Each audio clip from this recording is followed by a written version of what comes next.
కంచె గచ్చిబౌలి భూముల అమ్మకంతో ప్రభుత్వం భారీ ఆర్థిక నేరానికి పాల్పడిందని మాజీ మంత్రి బీఆర్ఎస్ కార్యనిర్వాహక అధ్యక్షుడు కేటీఆర్ ఆరోపించారు. ముఖ్యమంత్రికి ఓ బీజేపీ ఎంపీ పూర్తిస్థాయిలో సహకరించారని ఆక్షేపించారు. అటవీ భూములు కాకపోయినప్పటికీ ఆ లక్షణాలు ఉంటే అడవులుగానే పరిగణించాలన్న సుప్రీంకోర్టు తీర్పులను రాష్ట్ర ప్రభుత్వం తొంగలో తొక్కిందన్నారు. అటవీ భూమిని తాకట్టు పెట్టడం, అమ్మే హక్కు ప్రభుత్వాలకు ఉండదని తెలిసి మధ్యవర్తిగా ఓ కంపెనీతో ఒప్పందం కుదుర్చుకుని భారీ కుట్రకు రేవంత్ రెడ్డి యత్నించారని ఆరోపించారు. సెంట్రల్ యూనివర్సిటీలో జరిగిన పర్యావరణ విధ్వంసం, పర్యావరణ హననం, కానీ అక్కడ జరిగింది కేవలం పర్యావరణ విధ్వంసం, పర్యావరణ హననం మాత్రమే కాదు, మూగజీవుల ప్రాణాలు తీయడమే కాదు.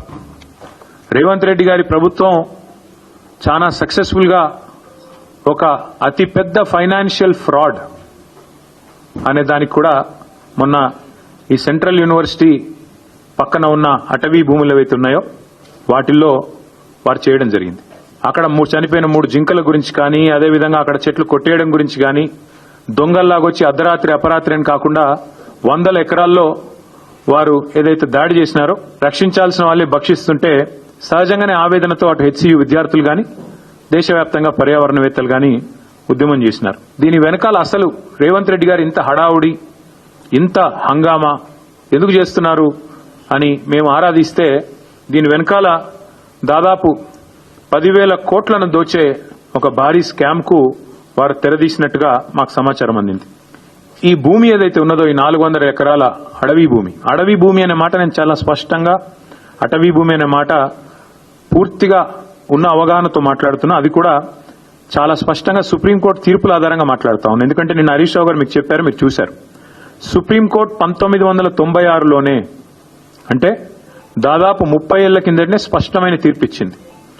అడవి అని ప్రత్యేకంగా రిజర్వ్ ఫారెస్ట్ అని డిక్లేర్ చేయకపోయినా అడవులకు ఉండాల్సిన లక్షణాలు ఉంటే, 0.4 క్యానపీ ఉంటే ఖచ్చితంగా అది ప్రైవేట్ ల్యాండ్ అయినా, ఓనర్షిప్ ఎవరిదైనా ఖచ్చితంగా దాన్ని అటవీ భూమిగానే గుర్తించాలి అని సుప్రీంకోర్టు తీర్పు ఇవ్వడమే కాకుండా సుప్రీంకోర్టు రాష్ట్ర ప్రభుత్వాలకు ఆదేశం కూడా ఇచ్చింది. ఫారెస్ట్ కన్జర్వేషన్ యాక్ట్ 1980 ప్రకారం రేవంత్ రెడ్డి గారు చేసిన అతిపెద్ద ఫైనాన్షియల్ ఫ్రాడ్ ఏంటి అంటే, ఒక అటవీ భూమిని ఇవాళ తాకట్టు పెట్టడం లేదా అమ్మడం, ఆ అధికారం గవర్నమెంట్ కూడా లేదు.